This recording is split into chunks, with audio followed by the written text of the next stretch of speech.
I noticed that there was a whole bunch of things in the back end that were not really supporting the clients in the way where they really thought that they were getting the support when it came to having HR.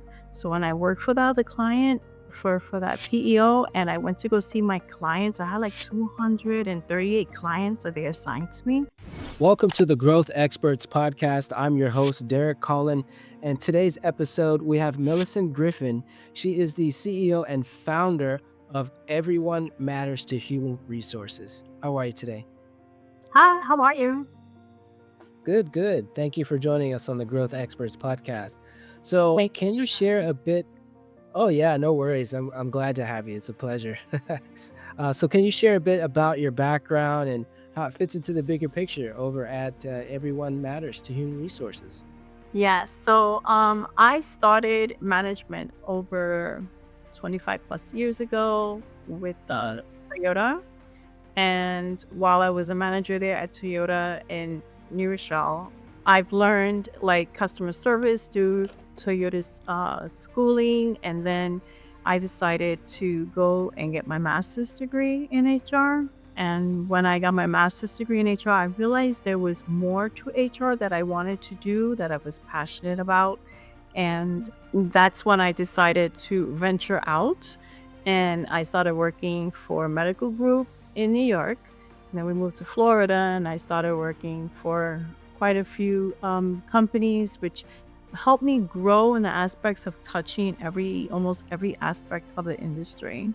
Then I started working for a PEO where it actually showed me things that you wouldn't see when you are a client of a PEO. Like when I was a client with ADP and Frank Drum and trying to, I noticed that there was a whole bunch of things in the back end that were not really supporting the clients in the way where they really thought that they were getting that support when it came to having HR. So when I worked for the other client for that PEO and I went to go see my clients, I had like 238 clients that they assigned to me. And when I used to go visit them, and they was telling me, "Oh, I've been with this company for so long and I never met my HR person." But it was more like the human interaction that they never really received that I felt that was needed in today's industry. So that's when I decided to open my own business where I give like hands-on human interaction, one-on-one, the same thing you would basically get from a corporate HR person when they're working for you directly, but you don't have to deal with the overhead costs like the medical benefits, things like that, or even the cost of having someone with my experience. And it's mostly, I noticed that a lot of like small to medium companies are the ones that need my services because they cannot afford to really have HR in house, or they don't know what to look for when it comes to an HR person, or they don't even know the HR person is actually doing the correct job.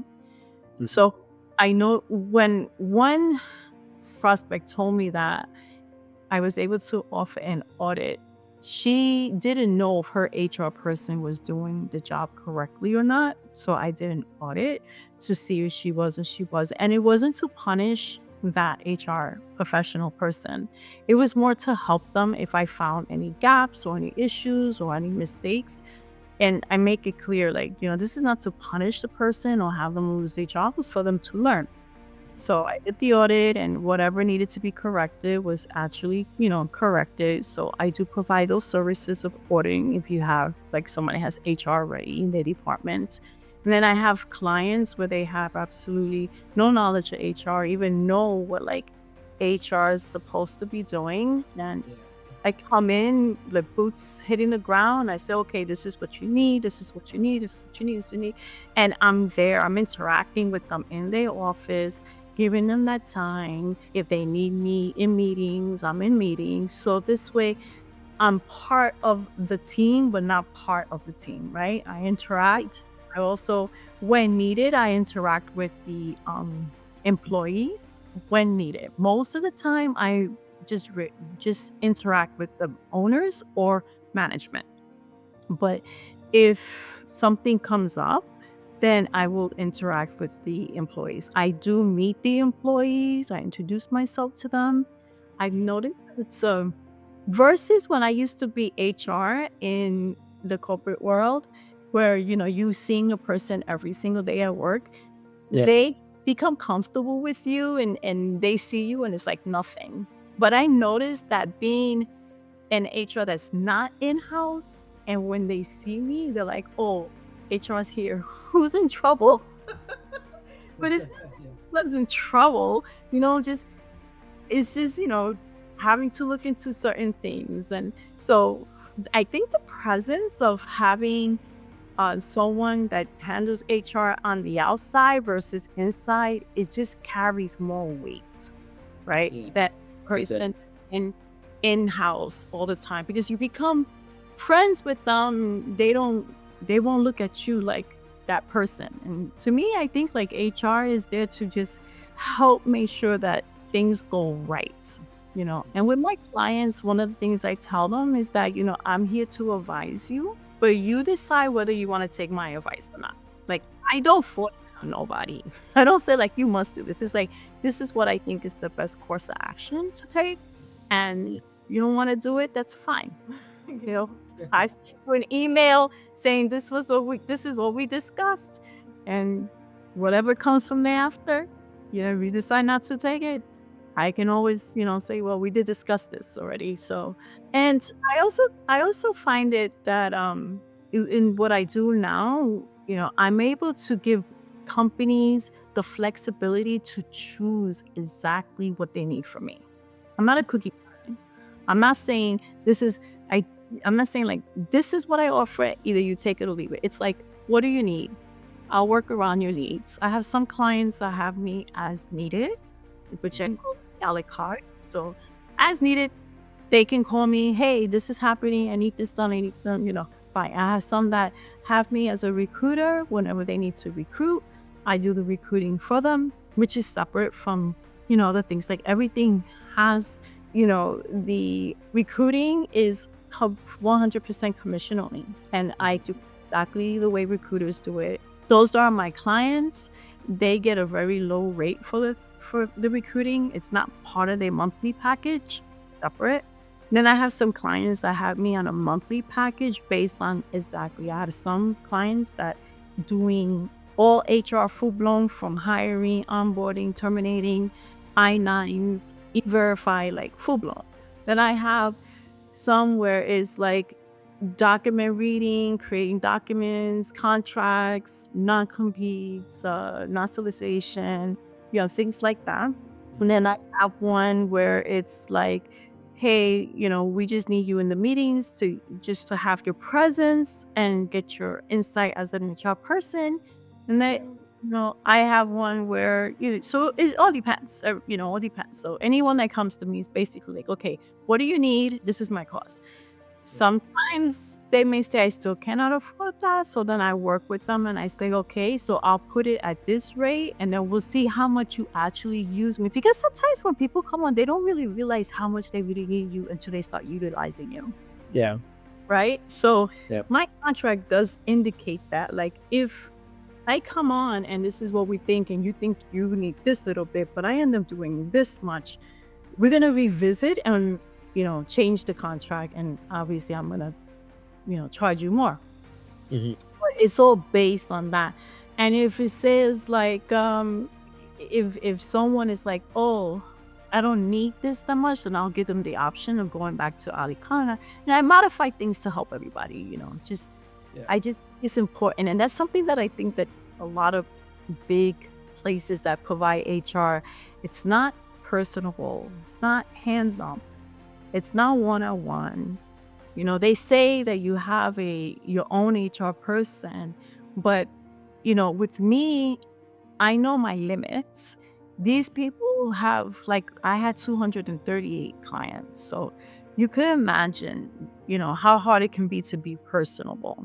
I do Yeah. eventually plan to grow, and I plan to do the growth and hire someone that is able to mimic me and to carry as many employees that I can. Like if I have right now 9 employees, 9 companies under me, and a total of 100 plus employees, I expect the person that I hired that they can handle that.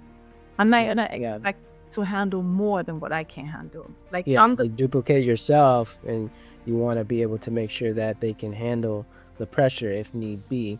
So, what major shifts are you seeing in your industry right now? Well, I can tell you the recruitment, the workforce is really low. Compare. Well, I'm gonna do couple years comparison. Before COVID, when I used to do recruiting, I would get like 100 plus resumes. No doubt. Not saying any of them were good, but you would get 100 plus resumes. COVID came and everybody was looking for remote work. And everybody got their remote work. And then the pay, like it was like, okay, this is what we used to pay, but now we gotta pay more because people want either remote, or they're not looking for work or whatever. So then the pay rate went up, right? And then we had to start pressuring with pay rates, with benefits to start attracting people. For it went from 100 plus applicants on one job ad to maybe 50, 20, right? And then in that group, you'll probably find 2 or 3 that was even qualified, and then you interview them. Either none of them will qualify once you interviewed or won't qualify. And then when they start working, they're not putting in as much effort. I think the concept now is that I think what COVID did was show the employees their value, Mm. right? They know that businesses need them, where before they was like, I need the company. So they are becoming more demanding, either more demanding to what they need, or they demanding to what they need, but not providing the skill sets. You have people that are requesting an X amount of money that doesn't match their skill sets or their college degree at all. They just want it because they figure you just need them. But that's scaling back. The pay rates are going is balancing out back to where I would say closer to where it was before COVID, but the applicants are not as much. And that can be because during COVID, maybe a lot of people also learn how to become independent contractors, Mhm. right? And they're working on their own. You have social media now that people are getting paid off for that. So the pool for candidates that I've seen, especially towards the mid of last year and now, is very low. I put ads there and I'm lucky if I get 20 resumes. And this is a job posting that goes out to Mhm. 5 different job engines. So it's not just one engine, it's 5 different job engines to pull Yeah. from them. And it also monitors who clicked it and who've seen it. And even those numbers are low. So that I can So see how the trend. so just curious, how has this trend and, those levels of business impacted your how has it impacted your business? I guess I'm a perfectionist because when I see that my clients need something and it's difficult for me to deliver, I kind of like I want to be able to deliver, and when I can, I kind of like, we're like, oh, kind of, how should I say? I get kind of like not upset, but kind of like sad that I'm not able to. Does it impact me? Yeah, because sometimes I think that if I'm not able to deliver what they want, they have to go out to someone else. I kind of feel somewhat like I failed them, even though I didn't, because it's not in my control. But Yeah. that's how I feel. I feel that way. That's the word. Like I feel like I failed. Necessarily trends, but, roadblocks or obstacles and, things that are kinda occurring in your industry, has it impacted your business strategy in any way, or do you just keep moving forward? I just keep moving forward because I can't. My strategy is the same. I try to provide, the services that my client needs, and I'm straightforward with them. I show them the data, and I say there's nothing there, and then I would tell them, I say you may have to get like larger recruiting companies or someone that has more platforms or more reach to what you need. Maybe recruiting companies. I don't like doing that, but I have to do it because that's my job. My job is to advise them as best as possible is not to be greedy and hoard them and try Yeah. to get they I'm not like that. So and if they end up getting this candidate for someone, yes, it impacts me financially because that's money that I could have received, right? Yeah. But Yeah. it was provided. I mean, cross promotions, do you have partners that you refer to, if you can't deliver and they refer to you as well? Or are you cross promoting with other firms? The only partner I have is actually my old job. That was a PEO. So when I come across anyone that needs like a platform like that or a payroll Mhm. platform, I don't do payroll. I would tell them to go, I would introduce them to my partner and I would tell them, my background with them and I trust them because I know the good service that they provide to them. As far as recruiting, no, because I don't want to depend on one person to Yeah. get to my client. Because not every, so if I have restaurant industry. So like what they need, I don't think certain recruiting agencies can find. I have to go to an actual recruiter, company that handles just the hospitality industry because they'll have a bigger reach. So it depends. So I will just reach out to them myself. Now I won't have my clients or I just say, if this is what you want to do, I will reach out to them and I would say, hey, we need help with recruiting in this. What can you do? Then I will Yeah. set up the meeting and with my client. And it's not like partners where I get paid. Like if I work with someone, my whole thing is to keep the cost down for my clients. I don't want to get a referral payment because if that payment means that they're going to end up paying more, I don't want it because they already paying me. So basically is just providing all I really care about is great customer service. That's it. Mhm. Yeah. Okay. That's if I was gonna first on one, I just want to make sure that they're gonna give them top-notch customer service because Yeah. my whole business, that's what I thrive on, customer service. I ensure that Yeah. I reach yeah, Well, my clients reach me through my cell phone and I respond. It's not like they have to wait 3 or 4 days. They all reach me on my cell phone and I will respond, or I will let them know yeah. I'm on an email. So I'm easily reachable. Customer That's service good. Yeah. is so key to me. Like to me, nothing, no, to me, my business cannot run if I don't provide great customer service. And remember, I told you in the beginning that I went to Toyota training. Toyota very strict with customer service at their headquarters. Okay.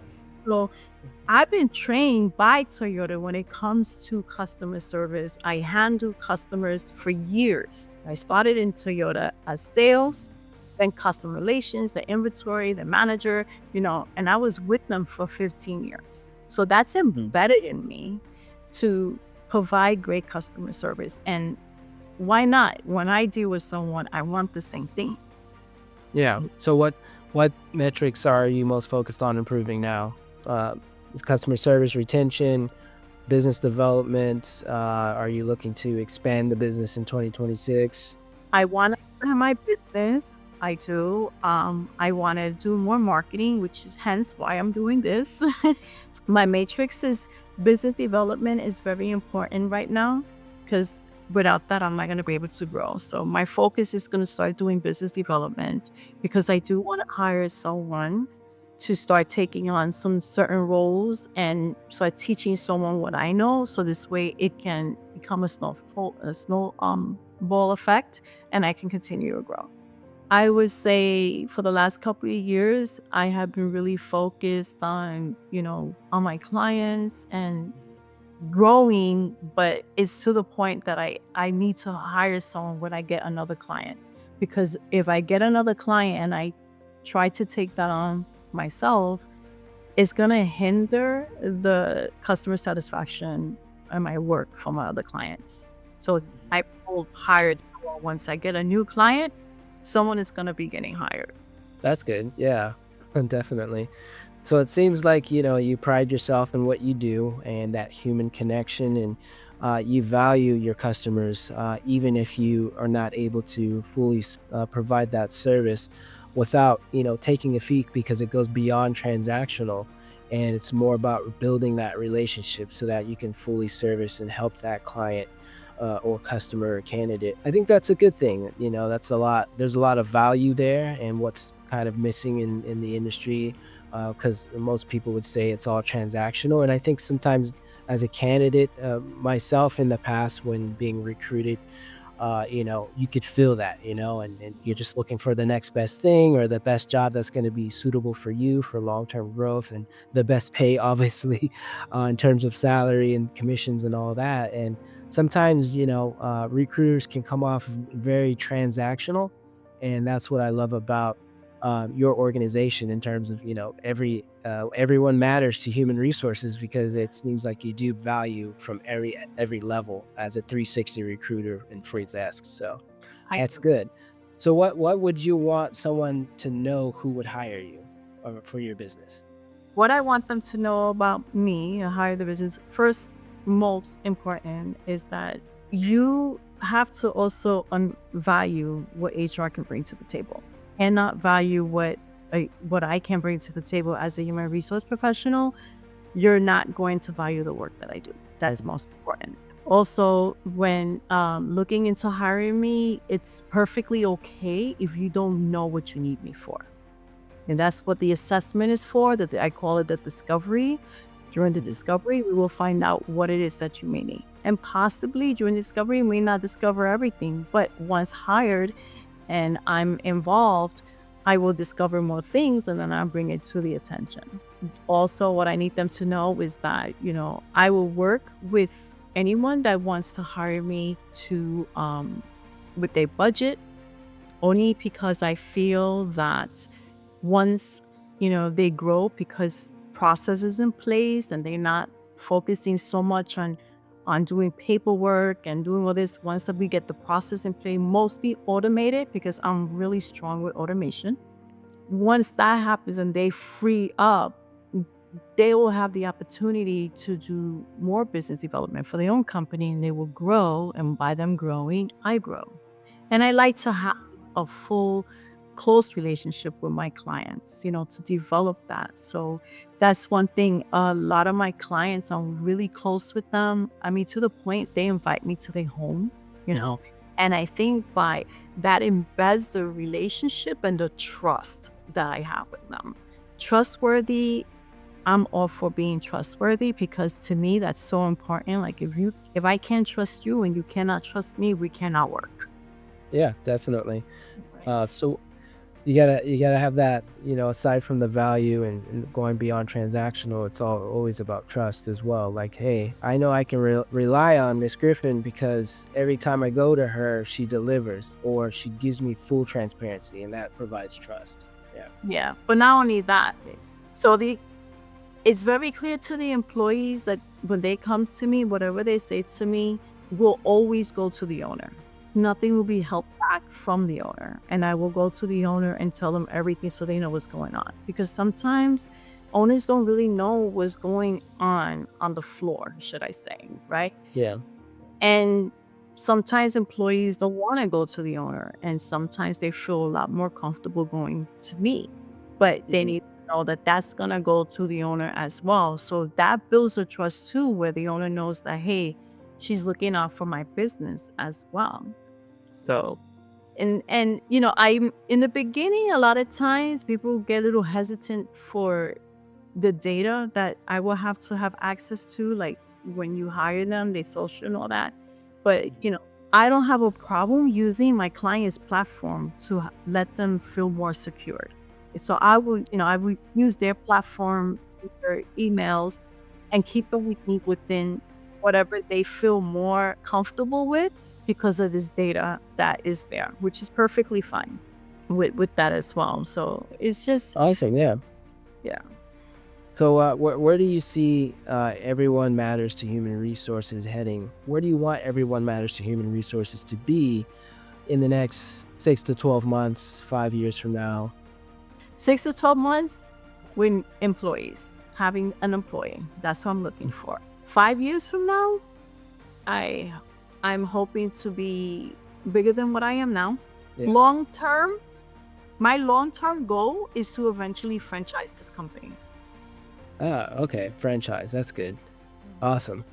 And is there different when you franchise it in terms of different chapters, where you located currently? Orlando, Florida. Orlando, Florida, gotcha. Awesome, and are you expanding beyond, just the state, or just you primarily focus. Eventually, I would like to. In order to do that, that's why I want a franchise. I will have to get platforms put in place. I will also have to get like learning tools put in place as well. Reason why I want to franchise it is to expand the company throughout the United States or further, but to also to give the opportunity to other HR professionals to be independent HR and have their own business and to provide their services to more companies and more of a broad way. So that's the reason why I want eventually, like from the very beginning when I started this, I was like, I want to do this, start here, but eventually I want to franchise it. I don't want to be just one big corporation looking over every I want to give people the freedom to learn what it is to develop your own business and to provide the service, and teach people what I've learned so they don't make the mistake. So that, and I feel franchising it will probably be a lot better than just one big corporation. I think one big corporation is probably too much headaches. And we just separate everything out and let people let the people themselves, own their own business. And then we just have like, where they just come to us for the platforms and the training, and then they can just run with it from Awesome, there. awesome. So Well, thank you so much, Millicent, for joining us on the Growth Experts podcast. It has been a pleasure. And for those of you who want to check out her information, she actually is located on LinkedIn, and you can look at her website if you want to, review anything. If you're interested in her services, that's Everyone Matters to Human Resources, EM2HR.com. You can check it out in the description below. Thank you so much for joining us. thank you so much for your time. I appreciate it. Yeah, no worries. You have a great one.